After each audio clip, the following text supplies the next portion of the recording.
Hello everyone, this is సంధ్య. ఈరోజైతే ఆంధ్ర స్టైల్లో మిర్చి బజ్జీ ఎలా వేసుకోవాలో చూద్దాం.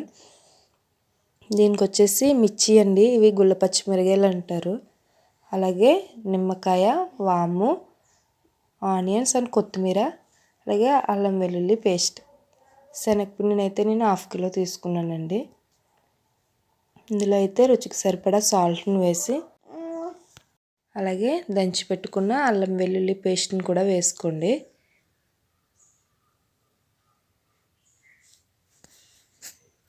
తగినంత వాటర్ని వేసుకుని కొంచెం థిక్ క్వాంటిటీలో ఉండేలాగా పిండిని అనేది కలపండి. పిండిని కలిపిన తర్వాత కొద్దిగా బేకింగ్ సోడాని అయితే వేసాను నేను. ఇలా కలిపిన పిండి ఇలా వేలికైతే అంటుకోవాలండి, మరి పల్చగా ఉండకూడదు. వచ్చేసి పచ్చిమిర్చికి అయితే కొంచెం ఘాటు పెట్టండి.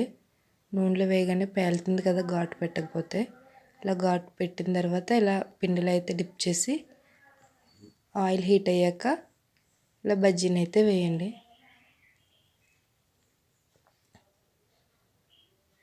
మొత్తం మిర్చి మొత్తం పిండిని అయితే అంటించి వేయండి. ఇలా వేసిన మిర్చి బజ్జీని పక్కన పెట్టండి. ఒకసారి వేసాం కదా, దీన్ని రెండొకసారి కూడా అదే పిండిలో ముంచి వేయండి. ఇలా పిండిని మొత్తం బజ్జీకి అంటుకునేలా డిప్ చేయండి.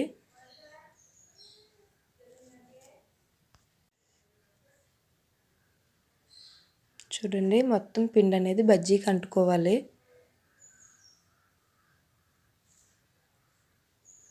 మీడియం ఫ్లేమ్లో అయితే ఫ్రై చేయండి. ఇలా బజ్జీ అయితే వేగిన తర్వాత తీసుకుని ఒక ప్లేట్లో పెట్టుకోండి.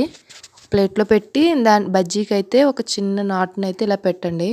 ఇలా పెట్టిన తర్వాత ఇందులో ఆనియన్స్, కట్ చేసిన ఆనియన్స్ చిన్న చిన్న పీసెస్కి కట్ చేసాం కదా, ఆనియన్స్ అలాగే వాముని తీసుకుని ఇందులో పెట్టి సర్వ్ చేస్తే వేడి వేడి ఆంధ్ర మిర్చి బజ్జీ రెడీ. మీకు ఈ వీడియో నచ్చినట్లయితే లైక్ చేయండి, షేర్ చేయండి, సబ్స్క్రైబ్ చేసుకోండి. Thank you friends.